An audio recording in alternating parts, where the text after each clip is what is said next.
IPL 18వ సీజన్ను royal Challengers Bengaluru ఘన విజయంతో ఆరంభించింది. తొలి మ్యాచ్లో డిఫెండింగ్ ఛాంపియన్ను చిత్తుగా ఓడించింది. కీలక బ్యాటర్లు ఫిల్ సాల్ట్, విరాట్ కోహ్లీ దుమ్ము రేపారు. అయితే ఆరంభ మ్యాచ్లో సీనియర్ పేసర్ భువనేశ్వర్ కుమార్ లేకపోవడం చాలామందిని ఆశ్చర్యపరిచింది. చిన్న గాయం కారణంగా కోల్కతాపై భువి ఆడలేదు. ఇప్పుడు ఆర్సీబీ రెండో మ్యాచ్కు రెడీ అవుతూ ఉండగా ఒక గుడ్ న్యూస్ వచ్చింది. భువనేశ్వర్ చెన్నై సూపర్ కింగ్స్తో మ్యాచ్లో ఆడబోతున్నాడు. గాయం కారణంగా దూరమైన స్పీడ్ స్టార్ భువనేశ్వర్ కుమార్ ఇప్పుడు ఫుల్ ఫిట్నెస్ సాధించినట్లు తెలుస్తోంది.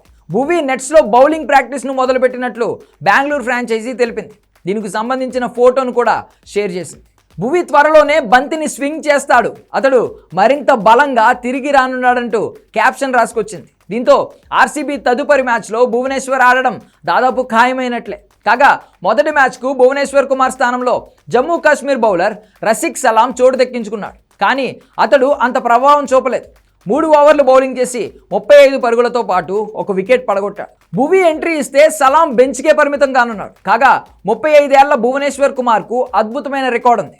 176 ఐపీఎల్ మ్యాచ్లు ఆడిన భువి ఎంట్రీ ఇస్తే సలీం బెంచ్కే పరిమితం కానున్నాడు. కాగా 35 ఏళ్ల భువనేశ్వర్ కుమార్కు అద్భుతమైన రికార్డు ఉంది. 176 ఐపీఎల్ మ్యాచ్లు ఆడిన ఈ యూపీ ఫాస్ట్ బౌలర్ 7.56 ఎకానమీతో 181 వికెట్లు తన ఖాతాలో వేసుకున్నాడు. కాగా గత కొన్ని సీజన్లుగా సన్ రైజర్స్ హైదరాబాద్కు ప్రాతినిధ్యం వహించిన భువనేశ్వర్ను ఐపీఎల్ 2025 వేలంలో 10.75 కోట్ల భారీ ధరకు ఆర్సీబీ కొనుగోలు చేసింది. కాగా సిఎస్కేపై భువనేశ్వర్కు అంత మంచి రికార్డు లేదు. సిఎస్కేపై 20 మ్యాచ్ల్లో అతడు 39 సగటుతో 20 వికెట్లు మాత్రమే పడగొట్టాడు.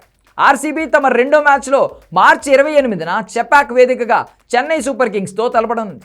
సిఎస్కే కూడా తమ మొదటి మ్యాచ్లో ముంబైపై గెలిచి ఫుల్ జోష్లో ఉంది. దీంతో ఈ రెండు జట్ల మధ్య పోరు మరోసారి అభిమానులను ఉర్రీ తలూగించడం ఖాయమని చెప్పొచ్చు.